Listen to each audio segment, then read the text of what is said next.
Welcome to the Brickworks Podcast, an extension of the studio based here in Burnham-on-sea. Our aim for this podcast is to have a completely open forum for conversation. This could be about art, life, mental health, or even how the world is burning down around us right now. Whether you're listening to this whilst on a run or relaxing at home, we hope you enjoy our mild-mannered rambles. Thank you.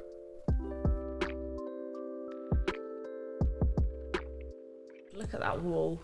What a mess. Oi! It's covered in bite marks. Yeah! Welcome to the studio. What do you expect? Honestly, right, you're in here one day a month and you're already like... I am in it. Literally, you're a member here and all you do is come in one day a month and now you're saying about the tyre marks on the wall? Audacity. Just a bit messy, isn't it? It's just audacious. That's me, baby. Well, that is very That's true. me, darling. Have you seen this shirt? Yeah, I was going to say that shirt is a vibe though. We had like a 20-minute conversation about your shirt earlier. I think the shirt deserves that. Yeah, I agree. I feel very underdressed today compared to you. Honestly, yeah, usually you're the one rocking a turtleneck or something, yeah. Just white t-shirt. Yeah. Boring. Basic bitch vibes. You're boring. A friend of mine, I'm getting like my hair cut on a Sunday for like a photo shoot with a barber. Never met the fella before, but he seems quite nice. And the guy was like, "Oh, can I dye your hair?" I was like, "Well, it depends what colour. Like, I don't want to go too crazy because, you know, most of my work is on camera or in a public domain." He's like, "What about grey?" I was like, "I'm already going grey. I don't want to go any more grey." He was like, "Yeah, but it might suit you." I was like, "Might." Like, give me some solids, bro. Like, It's a risk. yeah, honestly. He's like, "Can I shave a love heart in your head?" This guy, I What? would not trust this guy to cut Yeah, I my hair. know. What am I doing? I feel like he's going to be like, "Yeah, I'll do exactly what you want," and then he's just Going to do his own thing. Yeah. Put a blindfold over me. I'm like, "What's happening?" He'd be like, "It was too late now." Yeah, oh my God. You dyed your hair, but you dyed it for a reason, eh? Yes and no. Actually, we still haven't done that photo shoot that we always speak about doing. Yeah. The one with because we did the original Candy Floss I do shoot. have some Candy Floss as well. I did buy some. Yeah. The only problem is the studio is quite full now, so it'd be hard to put a backdrop up in there. Yeah. I'm sure we could figure something out. I mean, we tend to. Normally. Somehow found like a petrol station to do the last photo shoot. Hey, that was a vibe. That was a vibe. To anyone listening or watching, make sure you go check those photos out because I'm actually stoked on those. They're over on Instagram. Yeah, I think the Pink Dungarees did it though. They are a vibe. Absolutely. I love them. It's been a bit too cold in the UK though to wear them recently. Yeah, has been a what is going on? Yesterday was fucking freezing. It was horrid. Yeah, like properly cold. But 2 weeks ago, I was walking around in shorts. Yeah. I was like, bro, what is this global warming shit? Honestly, like, I was in Bristol yesterday and it was like on-off rain, but it was like spitting. So like, it wasn't like torrential downpour. And I got home, Mum was like, "Oh, it's been raining all day." And I was like, "What?" Yeah. Yeah, it's horrible here all day. Like, it's only like 40 minutes down the road. I know, it's mad, isn't it? But like, yeah, it wasn't great, but I mean, I'm glad I wasn't here. But yeah, so Candy Floss. Yeah. What's going on? It's out. I should really learn to text my neighbours, shouldn't I, before I podcast? Apologies to anyone who might have heard a toilet flushing then. That's how you ruin a podcast. No, so Candy Floss is out. Is it? So I remember you talking to me about this song, because last time you were on the podcast, congratulations for being the first guest to come back on the podcast. Thank you. This is technically number 3. Fuck, yeah, it is, isn't it? Because we did one ages ago. We podcast far too much together. We just vibe. I'm going to say that a lot. Yeah, where's the word of the day? Vibe. Potentially. It's not George's word of the day. Anyways. But I remember the last time you came on, we couldn't talk about it because I remember I wanted to talk about Candy Floss because you had just played a little bit of a snippet to me before we came on. Because it's such a different vibe to like the Vinny that I've listened to in the past. So like it's more of like a disco kind of vibe. Yeah, it's like a sort of 80s synth pop inspired. Yeah. So like just before we started podcasting, we were listening to like a lot of 80s songs. And it's very like inspired of that. Yeah. Which is weird because I didn't have any of that in mind when I wrote it. But now I listen back, I can hear like all of those influences. Yeah. Yeah, because it's got such like the chorus is so sort of catchy. Thank you. Like when I was playing it to Mike the other day, who's a member here as well at the studio, but he was like, yo, this is sick. Like the chorus is super catchy. He was like whistling it for the rest of the day. Sick, thank you. But it's like so different to like the old approach, Vinny. Because like obviously your older stuff was much more acoustic. Yeah.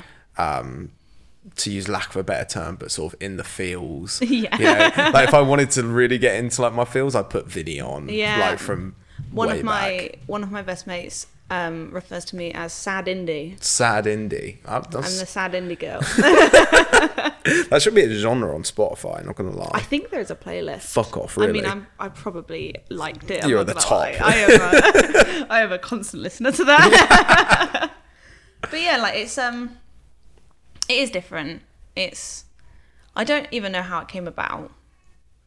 Like to go from acoustic sort of emotional songs to a song like that. It was a very sudden change. But I think it's worked, and I think it's something that I want to do more of. I'm not stepping away from the acoustic sort of indie Daughter-esque inspired stuff, but it's more just trying to sort of add more sort of versatility. Genres. Yeah. Become more versatile in making music and writing songs, rather than being like a one-trick pony that you go to see live and just makes you feel depressed. But I think that sort of music definitely has a time and a place for sure. Yeah. You know, but I was going to say it must be quite strange, and because obviously I don't know a huge amount about the music industry. I listen to a lot of music, but I'm not a musician by any means. I can play the spoons, but that's probably about it. Wooden spoons on my leg. But I get the feeling that it can be quite rigid. You can kind of pigeonhole yourself quite easily. Yeah, I feel like that's a lot of musicians tend to do that. Probably without realizing, and probably because record label executives and managers and everything sort of force them down that road to like only be like that. Yeah. But I think if you look back on music history, you see like the big people have become successful for not doing that. Yeah. Like there are like some like examples. So I suppose like the Rolling Stones. Their sound sort of changed, but throughout all of their career, it's sort of been the same at the same time. Yeah. Whereas like David Bowie, every album he made was different. Yeah, that's so true. It had such like a different like energy around it as well. You could go from Hunky Dory, which came out in like 71, to Let's Dance, which came out in like 85 or something like that. That's like 15 years, and his sound went from like sort of weird glam rock to like writing disco songs. Yeah. Like disco dance songs with like Nile Rodgers, who wrote like chic songs and stuff. Yeah. Like it's just he proper like and then like 15 years after that, he made a trance record. It's mad, isn't it? Just because he wanted to try, he liked it, so he was like, I'm gonna make a trance record. I feel like it's such unique, like it's individualism, I suppose, isn't it? Like, but in a really difficult industry where individualism is like not frowned upon, but kind of like, oh, you make this sort of music. You know, you're sort of put into those genres, I suppose. Yeah, I think so. And I think even in the music industry, if you do have like a unique selling point, obviously that's going to get you far. Instantly Billie Eilish comes to mind. Yeah, she's different. She's got an image that is different compared to like a lot of other female musicians around at the moment, but because of that, she's also somehow pigeonholed herself to be the girl that wears the baggy clothes and stuff. Yeah. Obviously, like her new album's coming out, and she's like dyed her hair blonde, and she's going for something different. And I like fully support that, because she's literally done one album and she doesn't want to be a one-trick pony. And it's so good that she's getting out of that. Yeah, it's so interesting you bring up Billie Eilish, because like there's been a whole not debacle, but the whole sort of thing about her fashion and, like, you know, I don't really follow that sort of news. Like, what would it be called, like Sun News, like Now News, that sort of stuff. But it's like celebrity gossip, which isn't really my forte. But it's quite interesting to see it from like a societal perspective, in that like this sort of foundation she had built off of like dressing a certain way, which was very different to the societal norm of how you would expect a young, I think she's in her 20s, is she, or maybe even younger than that, like female artist to dress like, or be per se. So it's very interesting that she's taken a step out of that into a new image, I suppose, and a new sort of perspective. Like another artist that comes to mind is like Lil Nas X, who went from, you know, Old Town Road, which we all know was fucking one of the biggest songs in 2018, wasn't it? To then doing that song with like dressing and dancing, lap dancing on Satan the other day, like other month or something. Like that's a huge shift. You know, going from cowboy boots and Billy Ray Cyrus to that. But it's obviously so vital to do that. It's the same in like, you know, an art, like a you know, a painter or something like that. They're always consistently and continually changing and reapproaching their work. And I think you don't see a whole lot of that in music, but you do, if that makes sense. Like if you look in the right places, you can see that evolvement in artists. Yeah, I'd agree. I think we watch a lot of like Top of the Pops stuff, like, because my mum likes watching it, and there's so many artists on there that I've never heard of, because they've literally come out with a song that's done well at the time, but like that's it. And that could be Luck of the Draw or anything like that, but like I feel most of the time it's because they do just stay going at the same speed. Whereas like the people that really excel in the industry are the people that are constantly pushing boundaries, are constantly changing and evolving with the time. And I think, I mean, like a big, I've already mentioned him, but like a big inspiration for me is David Bowie. Not in terms of style or sound of music, because I don't make anything similar, but in terms of like the way to approach music and life, like he never stood still for very long. He had a very unique approach to life. And he constantly changed his look so many times. He went from a bright orange mullet and no eyebrows to like bleached blonde hair.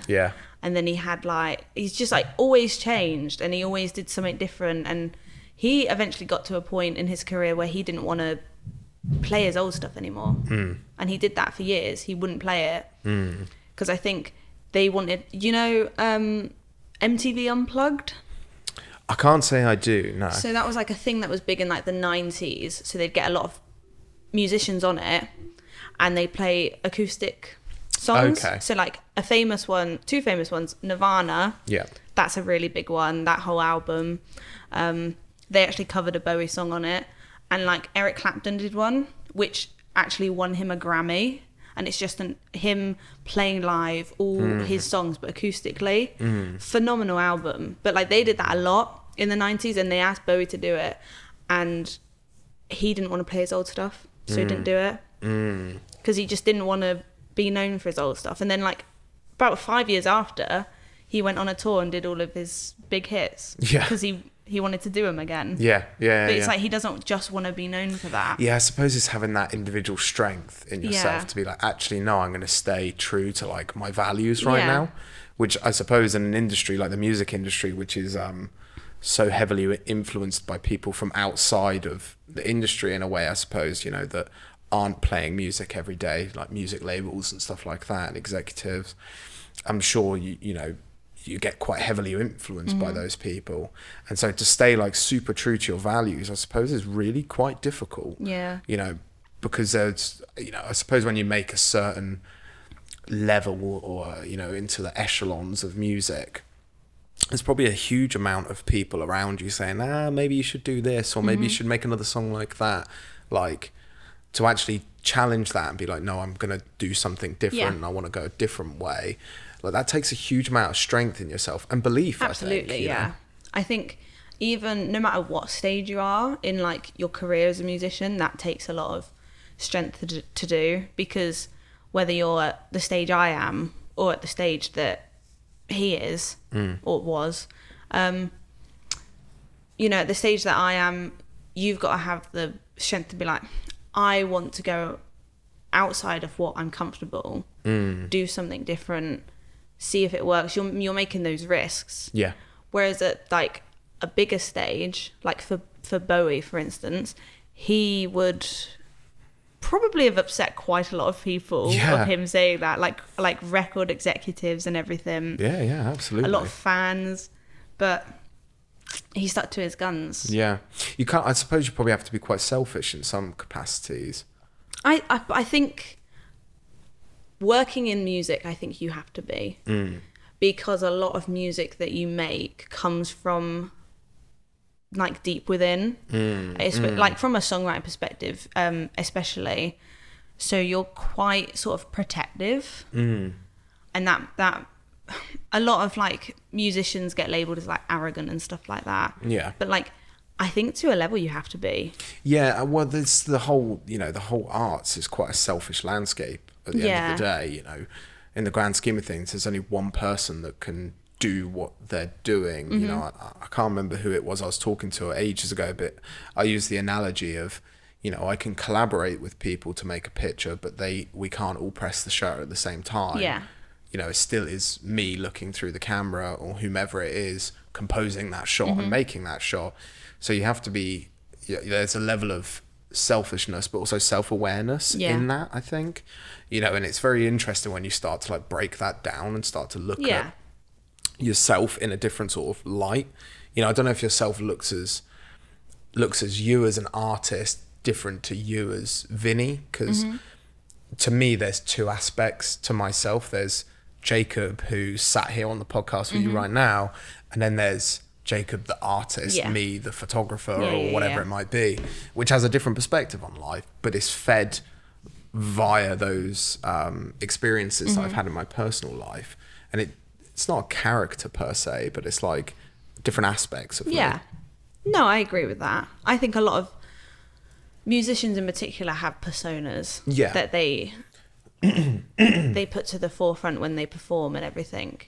There's a lot of people that will perform on stage and they'll act completely different on stage to how they are if you knew them personally, because they're trying to get across a certain aspect of them to an audience. Like they're basically selling themselves, but that's what needs to happen. It's quite funny because we just had a whole conversation about sales, didn't we? Topic for another time. I think it's just, music is hard and being creative is hard, especially in the current age where I feel like a lot of people that aren't creative say like, it's easy, you can do it. Like, people get famous from posting on YouTube, and it's like, but so many people do that now. You're never gonna get famous that way. No. Well, or not. Fame isn't the be all or end all. I'm just saying, like, if you want to be successful, you need to build up an audience and have that level of consumer.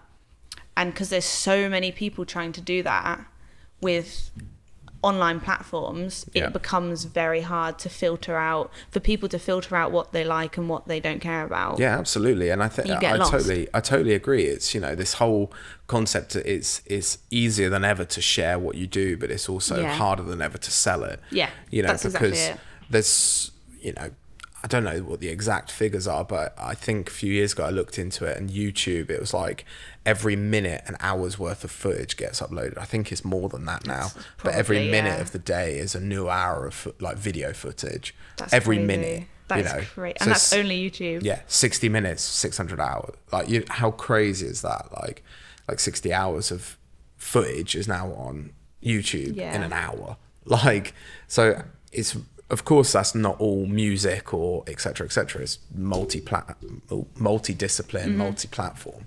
But yeah, it becomes this fucking battleground of like, hey, look at me, look at what I'm doing. Like, it's the same with all social media platforms, really. At the end of the day, it's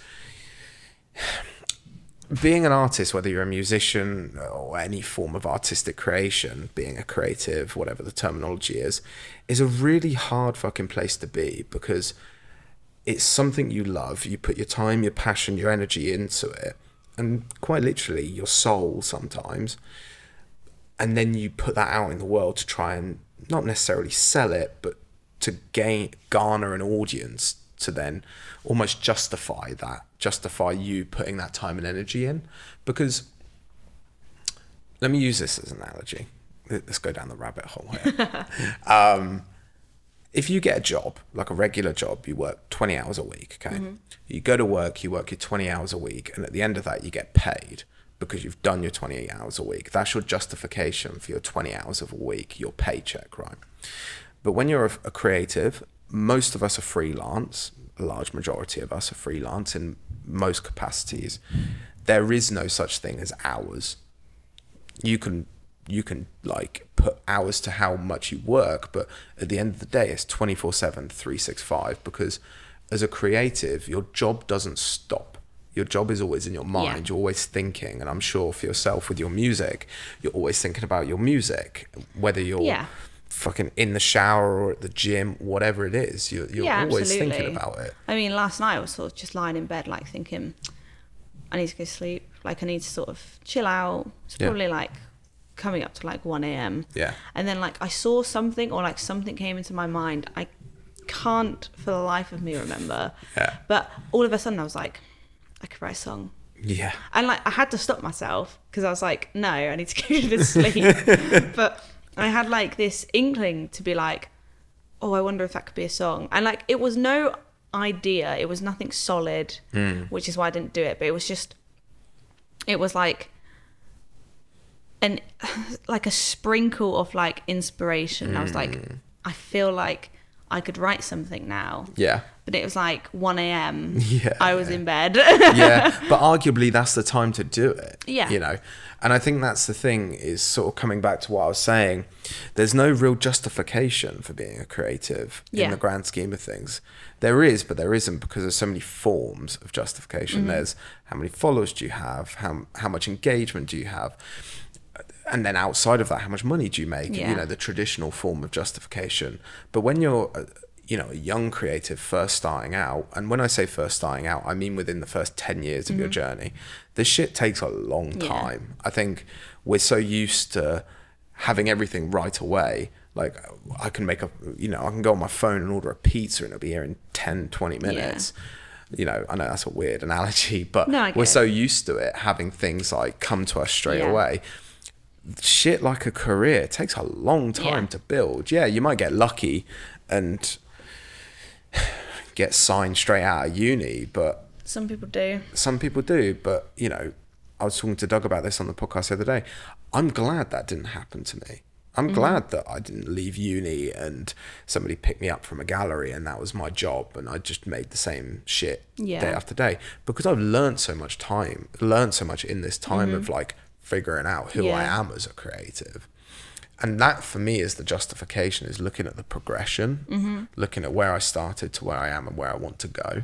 And I think because it's not a physical thing, it's hard for people that aren't creative or aren't full-time artists to see that. Yeah. They just look at it and go, but you just make music. Yeah. Like, you know what I mean? There isn't a physical justification. There isn't, here's my paycheck, here's my new car. Like, it's, no, eventually. But it's more of like a path of like physical and mental growth, you know? I think it's just, it becomes a learning curve, and you're constantly, I'm at the stage now, because it's 2021. 2017, I started writing music. I'd like been playing guitar for years. I actually started writing songs. Something clicked, and I could write. And so it's been like 4 4 years. Is that right? Yeah. And I think my songwriting has significantly improved. Yeah. That's not to say I don't ever play the songs that I wrote back then. There's some songs that I wrote in 2017 that I think are amazing still. Yeah. And I'd still love to do things with them. But not only has my songwriting progressed, everything I've learned along the way has also progressed. Yeah. So like I've learned how to use digital audio workshops and like make songs and build songs, and instead of just back then I would know how to record my guitar and my vocals and that'd be it. And then I'd send it to a friend and be like, please can you make this sound good? Whereas now, like, I mean, I'm not amazing at it by any means, but like with all like my little sort of reels on Instagram, that's all like everything I've done. So like I'll record that and I'll then mix that, which like I know I'm not amazing at it, but like it's something I'm learning. And like Candy Floss was something that is like, I started with a synth, which is not my go-to instrument, but I thought, oh, well, let's try this. And then I layered and I built upon it. And like I didn't do it alone. I had help. I had help from Sam, who like mixed and mastered and produced it. But like I feel like I did a lot more than I was used to doing. Yeah. And now like working on the second single and the third single, I feel in a better position because I've learned stuff from doing Candy Floss. And it's like, I feel like, especially at the stage where like I am, and maybe like the stage that you're like going through, it's like you are constantly learning how to do something new. Yeah. Or constantly learning that's not the right way to do this. Absolutely. So like with Candy Floss, like there's things that when leading up to release, things I tried which didn't work, and it's like that's just I know that now for next time. Well, knowledge is power, man. Like the more you know, the more skills that you know, it opens up so many more doors to like exploration. So for example, what you were saying about what you've learned from making Candy Floss, that can now, you know, transpire into your next single, and you can then build off of that knowledge already. You know, I think that's the thing, is we assume that we can do everything. Like, that's not that hard, I can do that. You know what I mean? That's just a quite a natural human trait, I think. But when you actually really start to challenge yourself and learn new stuff and whether it's skills, like whenever I say the word skills, I think of like football, like Tekka's skills, you know what I mean? But I mean in the context of like knowledge as well.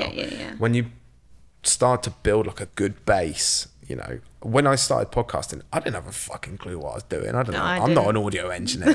You know what I mean? So, but now I kind of get it. You know what I mean? So that's kind of what matters, is that helps to keep progressing forward. And by the sounds of things, Candy Floss has been like this, as a single on its own, has been this quite enlightening piece for yourself. Absolutely.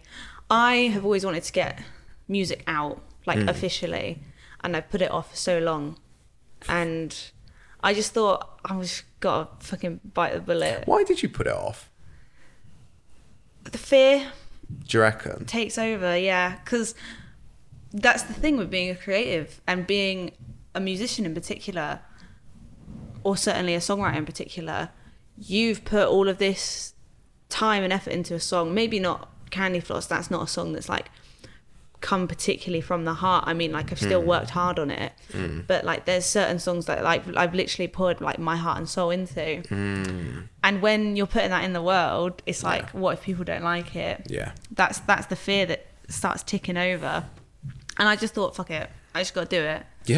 And I did it, and it's gone well, and I'm super pleased, and I'm already working on getting some more music out. That's so sick. It just needs to be done. I feel like I'm at the point now where music is the be all end all. I don't want to do anything else. And I'm not gonna get anywhere with it if I don't get it out there. Yeah. Like no one's, as much as I'd like it, no one's gonna knock on my door and offer me a record deal. Like, please do. But anyone listening, it's not gonna happen. Like like we were saying, some people do get lucky. George Ezra, he went to my uni. Yeah. But he went to the one in Bristol. He dropped out because he got signed. Yeah. Like, amazing. Yeah. Like, good for him. Yeah, and some people do get that. And like Shawn Mendes, he got famous from uploading little covers on Vine. That's how he got famous. Yeah. And now he's like one of the biggest singers. He's quite big, isn't he? Yeah. And like a lot of people back in the day, like a little throwback, a lot of people uploaded music onto MySpace. That's how Lily Allen and Adele got famous. Shit, yeah, I forgot. No, Kate Nash, sorry. Yeah, maybe not Lily Allen. No. But Kate Nash got famous on MySpace. Foles. Yeah. All That's from, the thing is uploading. Like...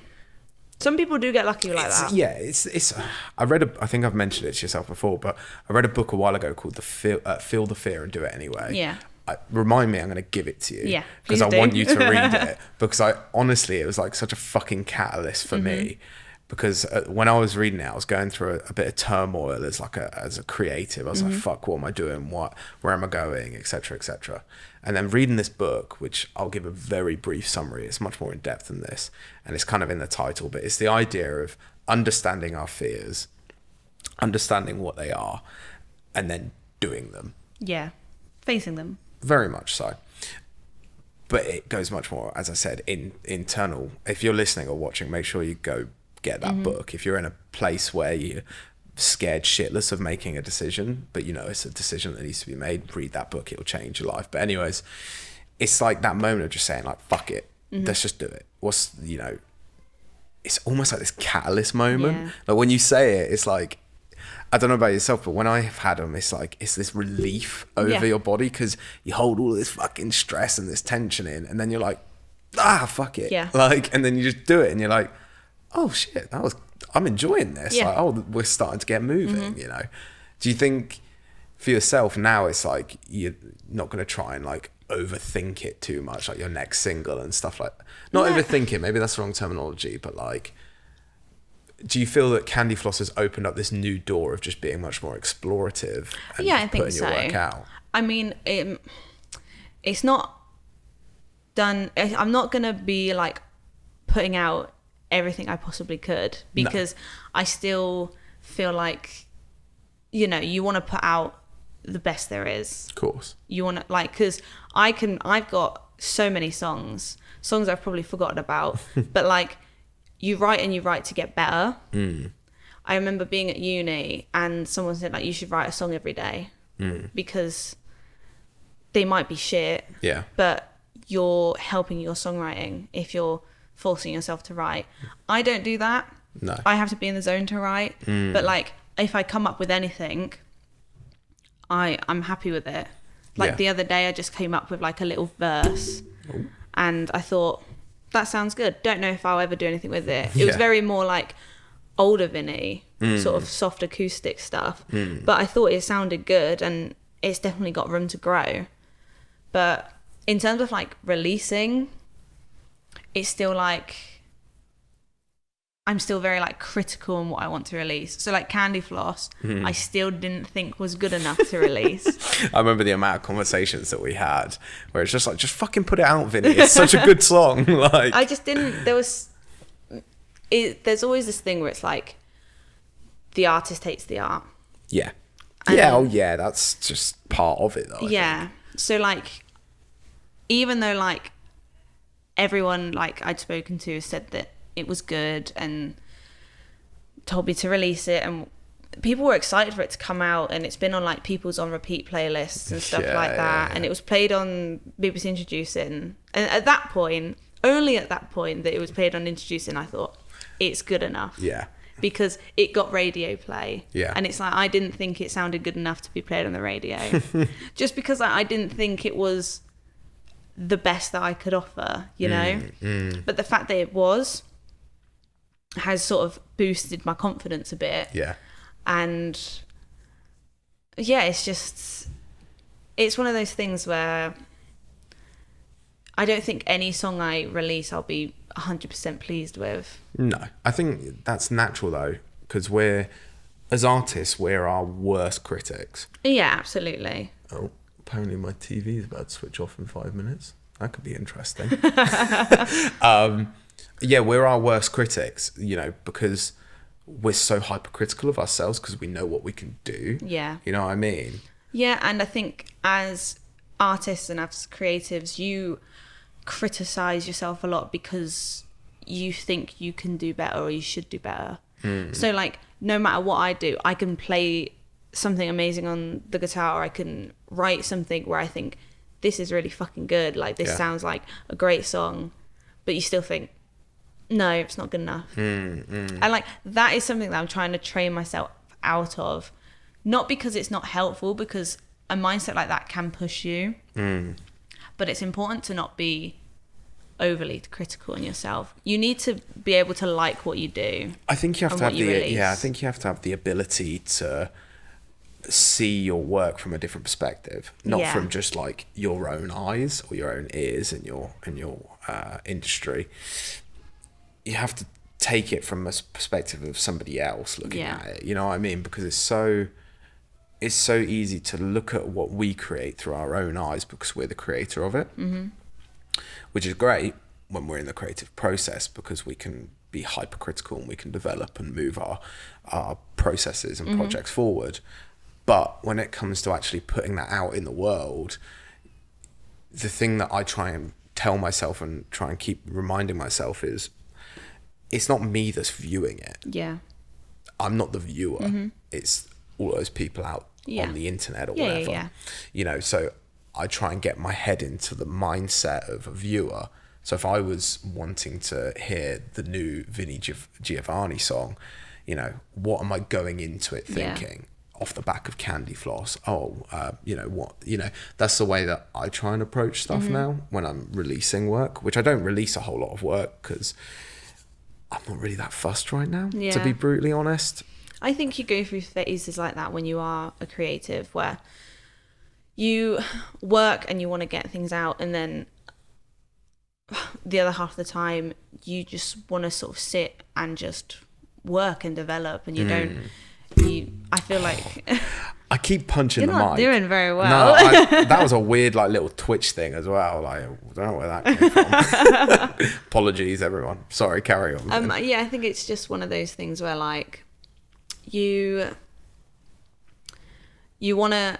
I'm in like a position where like I just want to release and I want to get things out and I want to do things with music. I want to.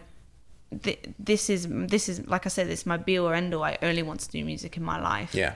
And so like at the moment I'm like, I just want to do this, and this. But I know in like a few months I'll be like, okay, let's slow down.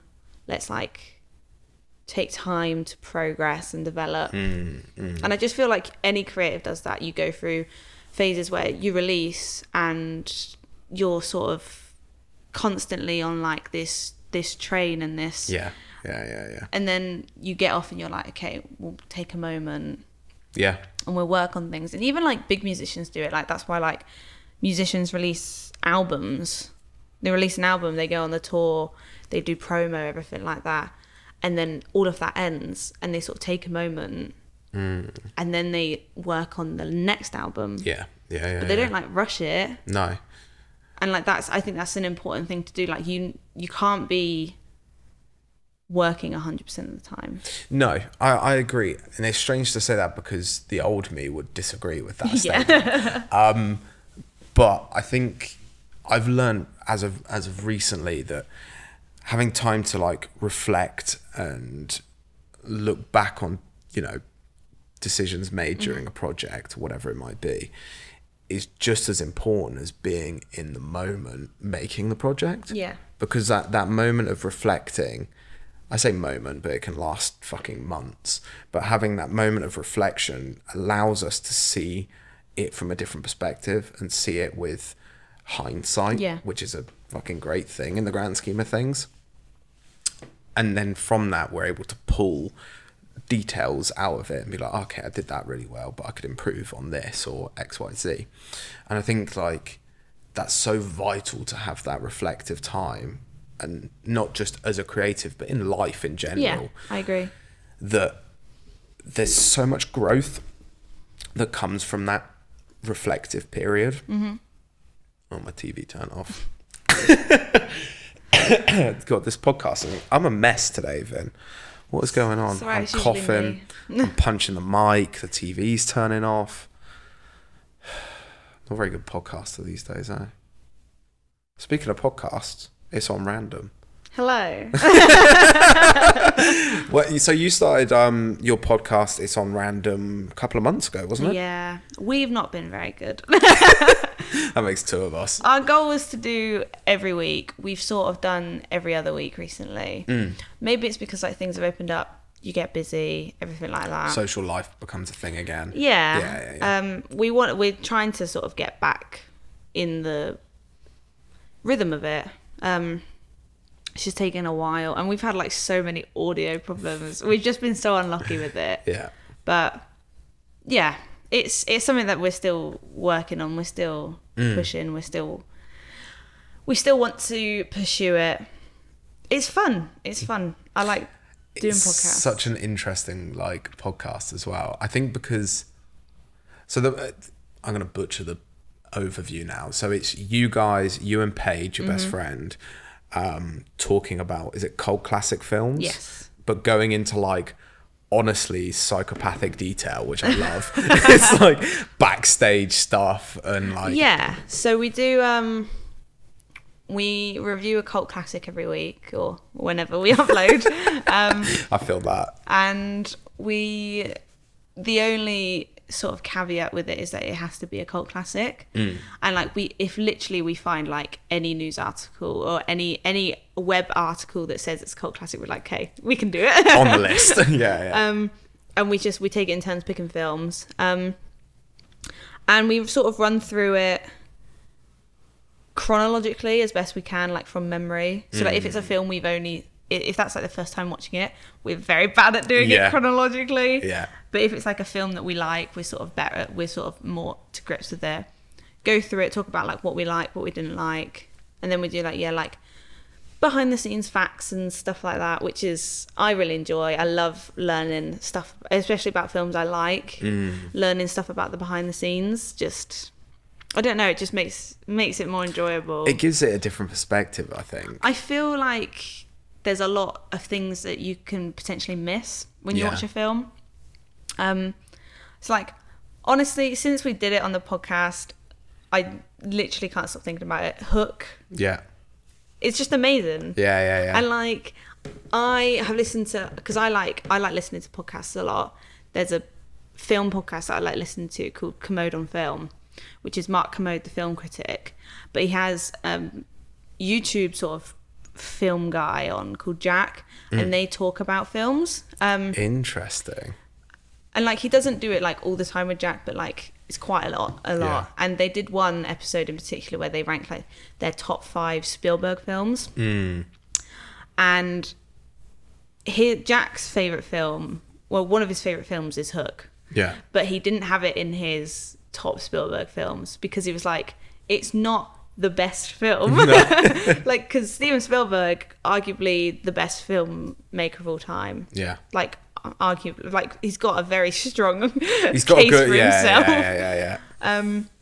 So like, it's hard to sort of, as much as you like it, looking at it from a critic's perspective, you wouldn't put it in there because Spielberg himself hates that film. Really? Yeah. Interesting. He said since Robin Williams passed away, he's learnt to enjoy it because that's the film that they became friends on. Yeah. Because that was like the first time he worked with him. So that's nice, but like he hated it. And it's amazing because like that YouTuber, he loves that film. And like since I watched it, like I've always liked it. It's always been a film I've just gone on a big tangent about Hook, but it's worth it. Honestly, I love it though. So like I've always loved that film because I grew up watching it. Yeah. Having like older siblings and stuff, I get shown like a lot of like those films that like maybe people don't watch anymore. Of course. But watching it for the podcast, like properly watching it start to finish, paying attention to it, it it elevated any thought of the film I had. Like, I thought, like, it's a good film, it's enjoyable. Watching it for the podcast, I thought, this is amazing. Yeah. We don't do it from like a critic's perspective, though. We do it from like more of an audience perspective, which is why I say it's amazing, even though I've just said it's not amazing. That's interesting, though, because there's not many... Well, I wouldn't know exactly, because obviously I listen to your guys' podcast because you're my friends and I love what you do. But as far as I'm aware, there isn't many podcasts that talk about films primarily from an audience perspective. Yeah, I'm not sure. Because I've not listened to every film podcast. No, of course, but most of them are they're more critical. Yeah. Like, they're more like, oh, well, you know, the story, blah, blah, blah, like, it didn't tell the correct story. Yeah. Whereas, like, for you guys, it's much more about, like, the enjoyment and the involvement that you're having of the film. Yeah, that is what we like to focus on. Like, with certain films, we've said, like, on the show, we've just been like, it was boring. Yeah. Like, it doesn't get you hooked as you'd want, which could be like a critical thing, but we're just saying that based on our experience watching it. Yeah, well, it's subjective. Yeah. You know, like, you're not objectively saying it's boring. You're saying for yourself, it was, you know, it was like, it's a bit boring for me. Yeah. Yeah. Like, with Hook, though, it was just like... You're really obsessed with this Hook film. Is it bad to say? I've never watched it. You need to watch it. It's long. Okay. How long? 2.5 hours. Fuck. For some reason, though, this is the beauty of it, is that it goes by, it flies by. Have I watched? I feel like I might have watched Peter Pan growing up. Yeah, I might have watched Dustin it. Hoffman as Hook. Phenomenal. I feel like I might have as a kid. Like, I would recommend rewatching it again as an adult, because that's what I cried at the end, because it just got me. Well, I was going to say, spoiler alert, but the film's been out, 30 years, so... Yeah, like 1991. Yeah, so you can't really put a spoiler alert out there. Like, yeah. it's fair game, right? You should have seen it. Yeah, when it's like 30 years, yeah, like... It's just, if it's one of those films that it's an early 90s film, but it feels like an 80s film. And that has like, it's the same with Jurassic Park. A lot of people think Jurassic Park's an 80s film. But it's not as 90s. Yeah, but it's got that feeling. Maybe it's Spielberg. Maybe it's just Spielberg stuck in the 80s. Yeah. Potentially. Because though it's got that sort of cozy warmth to it. Maybe it's because like I watched it as a kid. But watching it again as an adult, like, it just takes you... It reminded me of everything as a kid. But I picked up on a lot of things that... Because I'd not seen it in years, that cracked me up. Okay. Because your sense of humour must have changed since being a child. It's like watching Simpsons now compared to watching it when I was like 10 years old. Yeah. Like, it's completely different. Yeah.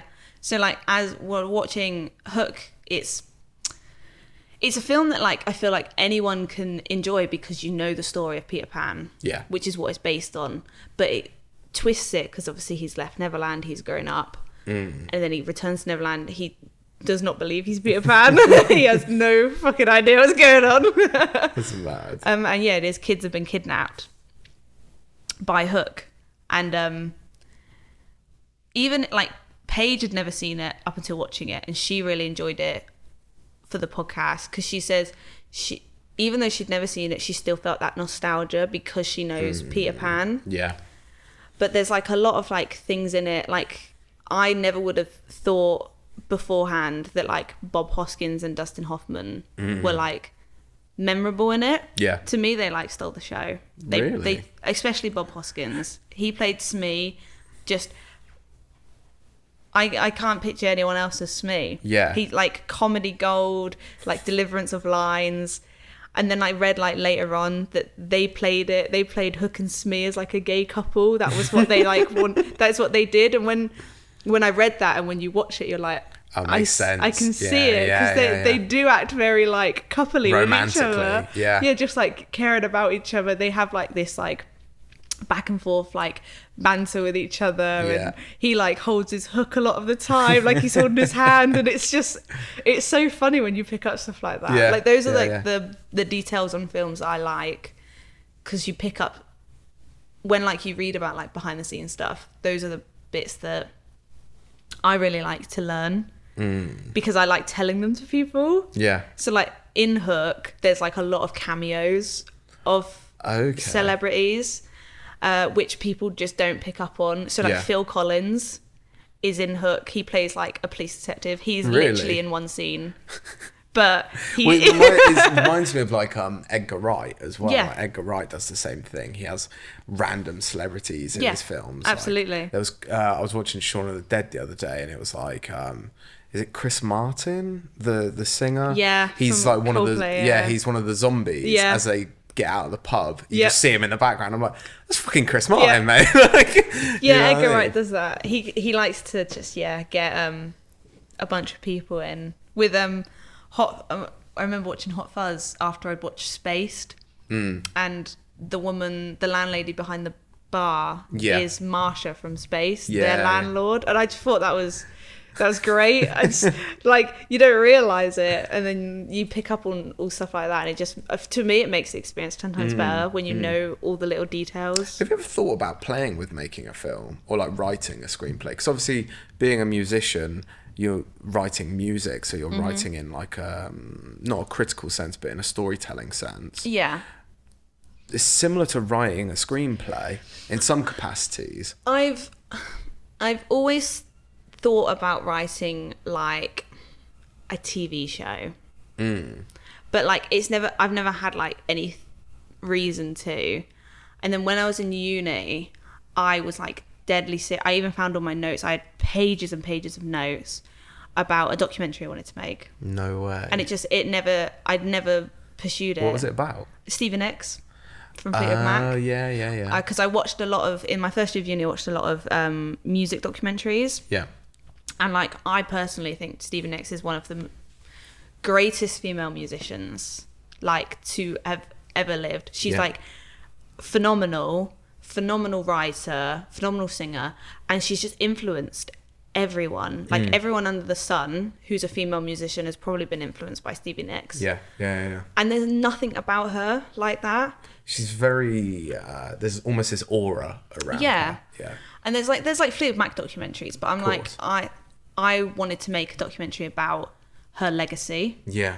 And like, I had like meetings with people at uni, like trying to figure out how I could get it done, because I was going to do it like through Kickstarter. That'd have been sick. And like, I found all my notes for it, and I just thought, why didn't I like carry on pursuing this? Because I had like a list of people I wanted to interview for it, which were all like big people. Like Tom Petty, like obviously can't do that anymore, but like people from Fleetwood Mac, Stevie herself, like loads of people that have worked with her, and then people that have been influenced with her.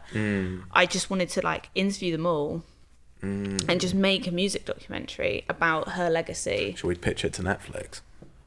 I think it would do well. I'm just saying. There's a Tom Petty documentary which is I think it's either 3 or 4 hours long.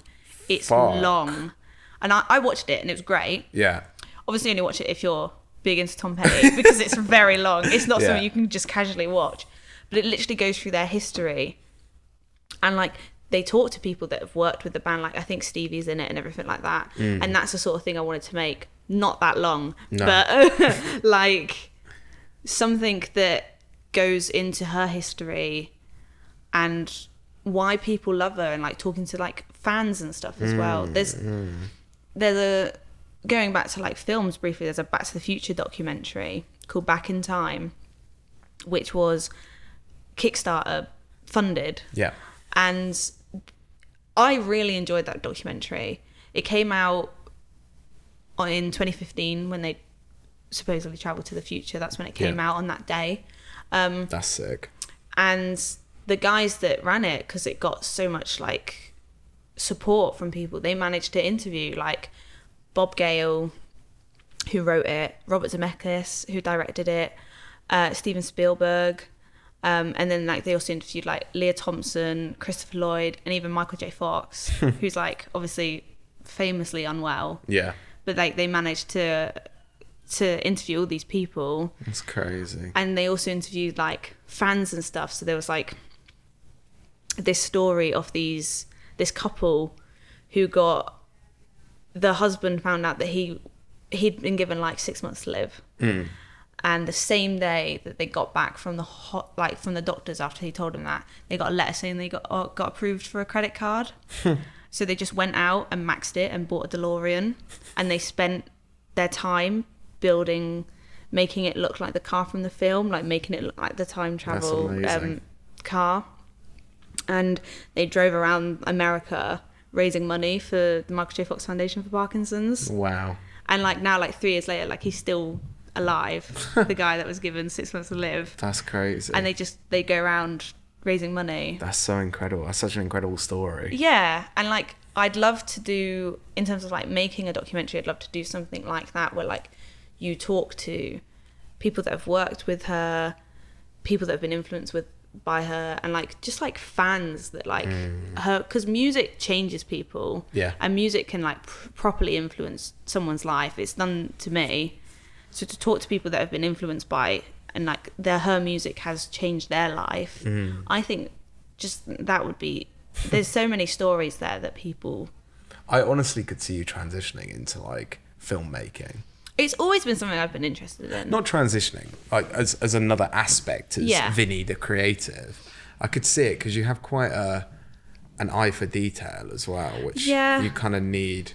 Speaking from a bit of experience in the film industry, it's like, you need like this crazy eye for detail. Yeah.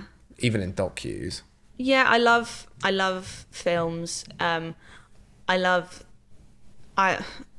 went through a phase where I really wanted to be a cinematographer because I like shots. There's certain shots in films that I feel like make or break a film. You should self-direct one of your music videos. I mean, one of them. I don't have any. But that would be really interesting. Yeah. Because all you would need is somebody to film. A camera guy, like somebody with the gear. Apparently me. You're my camera guy. I'm the camera guy at this point. We're basically like, anyways. But that would be really interesting. Creative couple. Yeah. We just work together with everything. All the time. So, I need some music, Vinny. You are my work husband. I thought there was a ring appearing then. Hey, look. Hey, yeah. Calm down. Been there before. Anyways, this is why whenever we talk, it just fucking We've done tangents. so many tangents. It's been great. Fucking love it though. Yeah, same. But where was I going with that? Self-directing, like self-direct your own music video. Like really give yourself like flexibility would be really interesting. I think. I mean, it's definitely something I am open to. I mean, like, without going on too much of another tangent, I'm like, obviously, like, I love films, but like, a big thing of mine are just like TV shows. Like, I can binge a TV show. Yeah. If I get into one, I can just watch it. And like, me and my mum are doing that at the moment with the show. And like, if I get really into a show, I start again like reading about behind the scenes stuff and everything.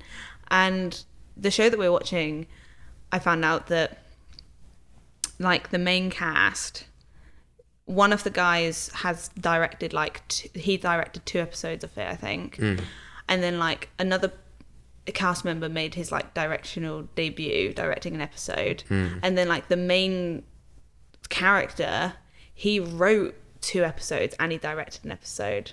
That's super interesting. And like I feel like they wouldn't have gotten that opportunity if they weren't cast. Yeah. But they meant like the fact that like it was Freddie Highmore, he wrote an episode in series 4 and series 5, and he directed one in series 5. And that's mad because he's technically just an actor. Yeah. But the fact that I just like the idea of sort of going into a different, it's still in this like the same sort of universe, but going into doing something a bit different, because obviously these people are still on the show, but they're having to like self-direct. Yeah. Well, there's no harm in trying to discover and learn new skills. You know what I mean? It sounds like you have a real passion for it, like outside of just enjoying filmmaking and the emotional aspects that come with watching films, but even the technical understanding of it. There's obviously something there. You know, for yourself. I feel like for me it's always been a decision. Like I have to either do music or like... Oh, you're like 100% either way. Yeah. Well, I am and I'm not. Because like when I was a kid, I've been seeing like these things where it's like, oh, what did you want to do when you were younger, or what was your dream job? Mine was always either a musician or like an actress, like something in the film or TV industry. Yeah. Obviously back then it was just being an actor, and like I chose sort of to pursue music, and then like when I went to do like A-levels or college, I initially went to college and did media, and then I dropped out and went and did A-levels, and then I went to uni and did music, and that was like my decision. Yeah. And then like recently, like a few months ago, I was looking at potentially like going back to uni and doing something to do with film, and it's always something that like I could see you doing an MA in something. Well, even like I can just always see myself being, without sounding completely arrogant, Here we go. just sort of being in the limelight. Yeah. Like, so being like actor and musician is like, both are ridiculously hard to do. Absolutely. I don't know why I can't have an easier backup. Well, that's so true though. Yeah, but it's just been like, I've always thought if I make it in one, which at the moment is music is what I am trying to pursue, like fully, I would love to be able, if I got to a stage where like I was quite successful in music, I'd love to be able to then transition into something else, acting or filmmaking or something like that. I think, well, it shows that like you've got versatility, because really, as we're doing a podcast, the bins are being taken out. My timing for these podcasts is, maybe I should just record them in the middle of the night. It'd be easier, it'd be quiet. True, especially around here. Yeah. But who knows, you probably get some people just screaming outside. It is Burnham. But what I was going to say is, it shows that you obviously have got versatility as a creative, because not only are you doing music, but you're doing a podcast. I know you've done like bits of vlogging and XYZ. So like, you're not solely focused on something, although music is your primary focus, but you're also exploring these other avenues. Like for me, I've always believed as an artist, we're fluid. Yeah. We're constantly fluid. I'm a photographer, but I do now doing podcasts, but I've also worked in the film industry and XYZ. You know, we're always moving and trying new aspects. And I think it's so important to be doing that, because you can learn from all of that, and that can come back in, you know, you might, I don't know, be a cinematographer on a film or a short film or a docu or whatever, but you might learn something about that will help your music. Yeah. And vice versa. You know, it's so there's always lessons to be learned in everything we're doing. And that's, I know I've been doing a lot of reading about like monk mentality, and that's quite a big thing in it, but it's always pulling positives from all situations. So. Yeah, I